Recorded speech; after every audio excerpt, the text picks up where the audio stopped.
नमस्कार, न्यूज़ 11 हिमाचल आप देख रहे हैं। हिमाचल प्रदेश में पंचायती राज चुनाव बड़े ज़ोरों शोरों से चले हुए हैं। इसी बीच जनप्रतिनिधि बनने के लिए लोग जो प्रत्याशी है वो लगातार जनता के बीच में जा रहे हैं, जनसंपर्क साध रहे हैं और उनसे बातचीत कर रहे हैं। ठियोग जिला परिषद वार्ड क्यार से इस वक्त हमारे साथ एक ऐसे प्रत्याशी है जो पहले भी वो जिला परिषद की सदस्य रही है और उन्होंने बहुत ज़्यादा काम भी किए हैं और अब फिर से वो चुनावी मैदान पर है। तो एक बार फिर से हम उनसे रूबरू होने जा रहे हैं और उनसे बातचीत करेंगे कि किस तरह का चुनावी माहौल इस बार बना है। आशा जी, आपका बहुत बहुत स्वागत है हमारे स्टूडियो में आने का। Thank you. आशा कंवर जी हमारे साथ हैं। और आशा जी, जिला परिषद का चुनाव आपके लिए ये पहला नहीं है, इससे पहले भी आपने चुनाव लड़े हैं। हम चाहते हैं कि जनता से थोड़ा सा आप रूबरू हों और थोड़ा सा परिचय आप दें। मैं आपको बताना चाहूँगी कि मैं जैसे पंचायती राज का जो ये सिस्टम है, पंचायती राज में मैं 2006 में मैंने जो है प्रथम बार कदम रखा था और हम लोग जो है पहली बार मैं प्रधान बनी थी मोहारी पंचायत से और उसके तदुपरांत जो है मैं ज़िला परिषद की सदस्य रही हूँ। तो तब से लेकर ये कारवां चलता आ रहा है और उसके बाद जो है ये जैसे सीट हमारी रिजर्वेशन में आई तो हम नहीं लड़ पाए, लेकिन उसके बाद जो है कार्य हम लगातार करते रहे हैं। ये चुनाव आपने लड़ा, पहला चुनाव था, अभी का चुनाव है, कितना फ़र्क महसूस कर रहे हैं उस समय और इस समय के चुनाव में? कितना फ़र्क महसूस कर रहे हैं? समय और परिस्थितियां हमेशा बदलती रहती है। जब हमने पहले चुनाव लड़ा था उस टाइम भी बहुत लोगों का उत्साह था लोगों में और बहुत प्यार दिया लोगों ने, क्योंकि जो मैंने पंचायत के में काम किए थे वो एक आवाज़ गई सारी। उस टाइम 18 पंचायतें हुआ करती थी और 18 पंचायतों में एक आवाज़ गई कि बहुत काम किए थे पंचायत में। तो उन लोगों ने ही मतलब ये समर्थन दिया कि नहीं, ये ज़िला परिषद में भी अच्छा काम करेंगी, तो मुझे बहुत अच्छा मैंडेट दिया था और मैं जीत कर आई थी। किस तरह के काम जो थे उस टाइम, जो लोगों की जो डिमांडें होती थी या उनकी उम्मीदों के ऊपर खरा उतरना और अभी की परिस्थितियों में कितना अंतर आप मान रहे हैं? मैं आपको बताना चाहूँगी कि उस समय एक तो मनरेगा जो है बहुत चरम सीमा पे था और उस टाइम शुरुआत हुई थी मनरेगा की, लेकिन मनरेगा को शुरू हुए 3-4 साल हो गए थे, 4-5 साल, लेकिन हमने जो इसको बखूबी मतलब उससे लोगों का फ़ायदा करवाया, क्योंकि लोगों के भूमि सुधार, आपको मालूम है कि उस टाइम जो है लैंड डेवलपमेंट के बहुत वर्क्स हमने करवाए, सैकड़ों, मतलब ऐसा नहीं, सैकड़ों लोगों के जो है हमने भूमि सुधार के केसेस करवाए और टैंक, सिंचाई टैंक की जो है व्यवस्था करवाई और बड़े बड़े टैंक्स बनवाए गए लोगों से, क्योंकि उस टाइम जो है बजट का उतना प्रॉब्लम नहीं रहता था और हम लोगों ने जो भी लोगों की डिमांड होती थी, क्योंकि एक 3 टायर सिस्टम है जैसे आपको मालूम है, तो कुछ पंचायत समिति और ज़िला परिषद, तो हमारे माध्यम से भी एक अलग से लिस्ट आती थी, तो हमारे पास लोग आते थे, तो हम लोगों ने उसमें जो है काफ़ी सारे लोगों के जो है मनरेगा के तहत कार्य करवाए। और दूसरा मैं ये कहना चाहूँगी, जो हमारे पास अपनी फंडिंग्स आती थी उसमें लोगों ने जहाँ पे छोटे लिंक्स, जहाँ पे कई घरों तक सड़कें नहीं पहुँची थी, तो हमने कोशिश की कि हर घर को जो है सड़क से जोड़ा जाए, मतलब छोटे छोटे लिंक्स बनवाए। तो कई लोगों ने मंदिरों का जीर्णोद्धार करवाया हमसे और हमने मंदिरों के लिए भी जीर्णोद्धार करवाया और कुछ नए मंदिर भी हमने कंस्ट्रक्शन करवाई। और सेकेंडली जो पेयजल स्कीम्स है पानी की, तो उसको भी काफ़ी स्कीमें जो थी वो अधर में लटकी हुई थी, तो उसको भी हमने थोड़ा सा स्पीड अप कराया। तो बहुत सारे ऐसे कार्य हैं, जैसे कुछ हमारे जुडिक्शन में नहीं भी आता था वो काम, लेकिन फिर भी हमने जो है, क्योंकि सबसे पहले जो है समाज हित होता है, तो आपके पास किसी भी टाइप का सरकार के साथ भी सामंजस्य रहा होगा कि सरकार के साथ तालमेल बैठाना बहुत जरूरी होता है। बिल्कुल, मैं इस बात को बिल्कुल आपके मतलब उस पर जो है मैं आपको कहना चाहूँगी कि कोई भी सरकारें हों, आपको हर सरकार के साथ तालमेल बिठाना होता है। और ज़िला परिषद का तो कार्य ही ऐसा है कि ज़िला परिषद जो है हम लोगों को ग्राम स्तर से राज्य स्तर तक उन लोग मतलब कि एक सरकार के बीच में और एक नीचे वाली जो प्रणाली उसके बीच में कोऑर्डिनेशन बिठाना होता है, समन्वय बिठाना होता है, ताकि हम हर आदमी की आवाज़ जो है सरकार तक पहुंचा सके। और वो सरकारें कोई भी हो, क्योंकि हम लोग तो बीच में है, जनप्रतिनिधि है, तो हमें तो हर सरकार से कार्य लेना होगा और अपने लोगों के काम करने होंगे। अभी का जो चुनाव है कैसा प्रचार चल रहा है, लोगों के बीच में आप जा रहे हैं, किस तरह की समस्याएं लोग अभी भी आपके सामने रख रहे हैं? अब पूर्व में जाते होंगे तो कुछ लोग धन्यवाद भी करते होंगे, कुछ लोगों के काम नहीं भी हुए होंगे, तो किस तरह की समस्या अभी भी लोग आपके सामने रख रहे हैं और आपका प्रत्युत्तर उसमें क्या बनता जा रहा है? मैं आपको बताना चाहूँगी, बिल्कुल हर आदमी परफेक्ट नहीं होता, हमसे भी कमियां रह जाती है। कहते इंसान गलतियों का पुतला है और कोई भी जो है सर्वगुण संपन्न नहीं होता, तो हम लोग भी कमियां रह जाती है। जो हमारी कमियां रही हैं हम वो भी मानते हैं कि हमसे कहीं कमियां रही हैं, तो हम आगे फ्यूचर में भी पूरा करेंगे। और जो हमने किया है काम, वो लोग हमें जो है उसके लिए मतलब लोगों को बोलना नहीं पड़ता, लोग खुद ही जो है अपने मुँह व्याख्यान करते हैं कि हम लोगों ने कितने सारे काम किए हैं। तो मैं बहुत सारा ज़्यादा तफसील में नहीं बता पाऊँगी आपको, क्योंकि मैंने अनगिनत काम किए हैं जो शायद अभी मैं इतना आपको तफसील से बता भी नहीं सकती हूँ। मौजूदा प्रदेश सरकार है, उसका भी कुछ फ़ायदा ज़रूर आपको मिलेगा, लेकिन इसके अलावा 3 और प्रत्याशी आपके बीच चुनावी मैदान पर है, तो किस तरह की प्रतिस्पर्धा आप अभी देख रहे हैं? हाँ, वो भी मेरी बहनें ही हैं जो तीनों लड़ रही हैं, और बहुत अच्छी बात है। आज जो है सरकारें 50% जो है आरक्षण मिला है सभी महिलाओं को। तो देखो पंचायती राज में आपको हर जगह जो है महिलाएं ही दिख रही होंगी, चाहे वो मेंबर्स है, वाइस प्रधान है, प्रधान हैं।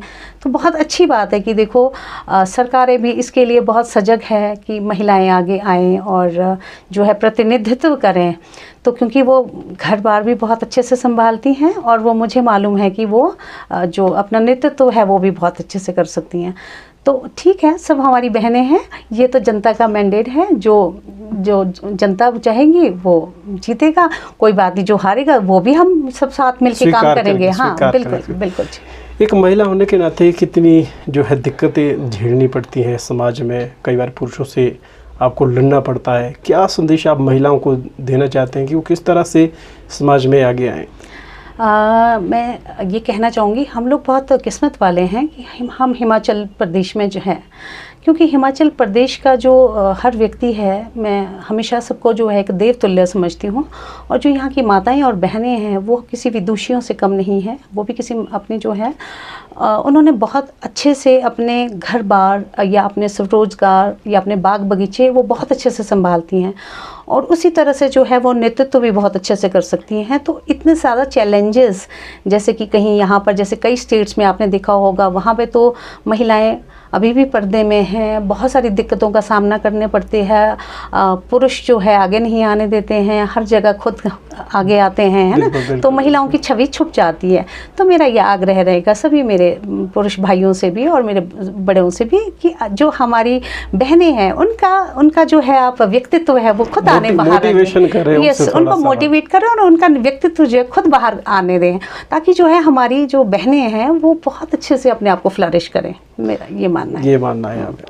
अभी आप चुनाव में लोगों के बीच में जा रहे हैं, क्या विज़न है, किस तरह की बातें, किस तरह के आश्वासन लोगों को आप दे रहे हैं, और उनके ऊपर खरा उतरना भी आपका एक जिम्मा रहेगा अगर आप जीत कर जाती हैं?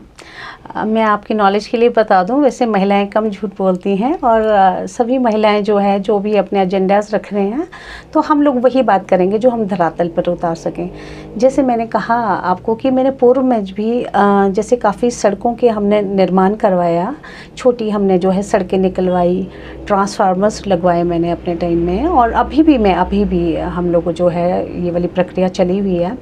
और जहाँ पे लकड़ी के पोल थे वहाँ पर जो है हमने लोहे के जो है पोल्स लगवाए, और तमाम जो भी लोगों ने जैसे डिमांड की तो हम लोगों ने उस तरह से हर कार्य को पूरा किया।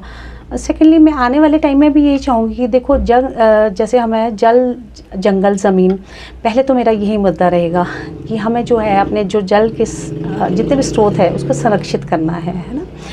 बहुत सारे हमारे प्राकृतिक सोर्सेज भी हैं, लेकिन वो किन्हीं कारणों की वजह से जो है हम उसको रखरखाव नहीं हो पा रहा है, तो हम उसको एक तो उसकी तरफ ध्यान देंगे।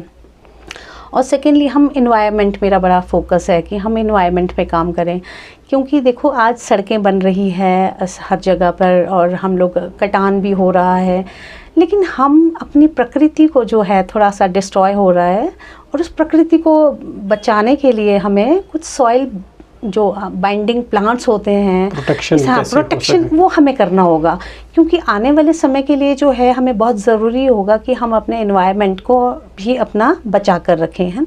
तो इस तरह के कुछ मुद्दे हैं जो जिनके लिए मुझे काम करना है। और सेकेंडली मैं आपको बताना चाहूँगी कि मेरा वुमेन एम्पावरमेंट पे भी बहुत मैं फोकस्ड हूँ, कि महिला सशक्तिकरण के लिए जो है हम महिलाएं सशक्त तब होंगी कि अगर उनकी आर्थिकी भी मजबूत हो, है ना।